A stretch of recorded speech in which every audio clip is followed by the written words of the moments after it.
a heavy puffed cravat or a tiny bow fit for a doll's braids. With evening dress he wore a tan overcoat so short that his black coat-tails hung visible 5 inches below the overcoat.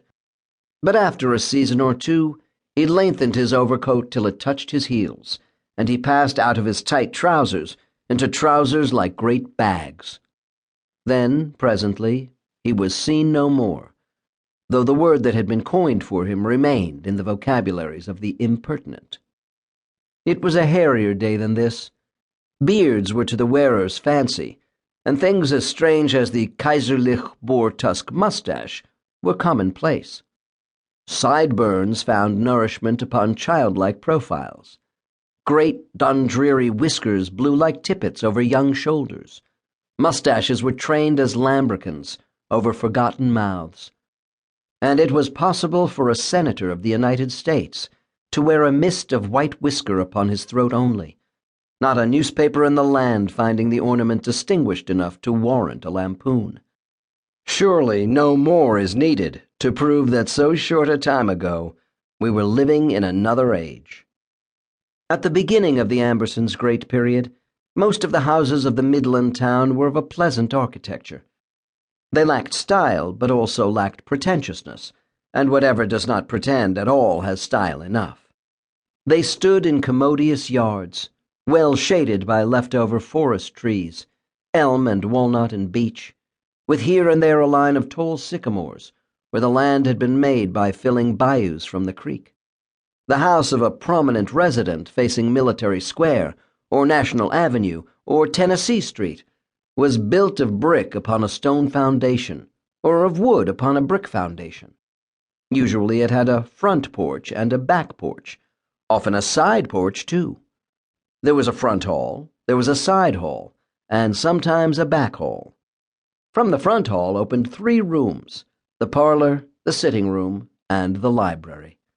And the library could show warrant to its title. For some reason, these people bought books.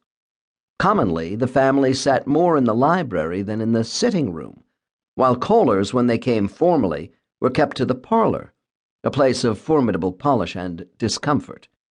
The upholstery of the library furniture was a little shabby, but the hostile chairs and sofa of the parlor always looked new. For all the wear and tear they got, they should have lasted 1,000 years. Upstairs were the bedrooms. Mother and father's room, the largest, a smaller room for 1 or 2 sons, another for 1 or 2 daughters. Each of these rooms containing a double bed, a washstand, a bureau, a wardrobe, a little table, a rocking chair, and often a chair or 2 that had been slightly damaged downstairs, but not enough to justify either the expense of repair or decisive abandonment in the attic.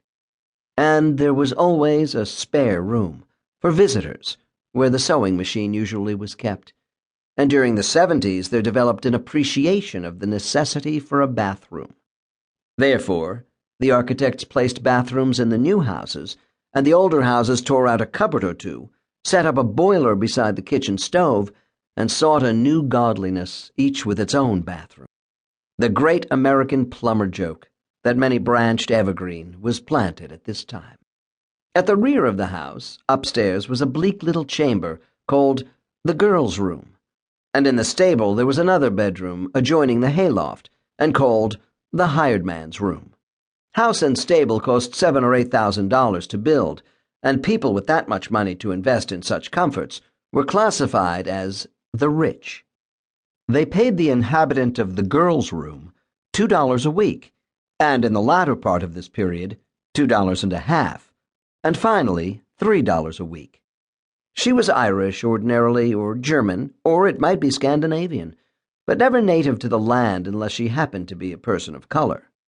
The man or youth who lived in the stable had like wages, and sometimes he too was lately a steerage voyager, but much oftener he was colored.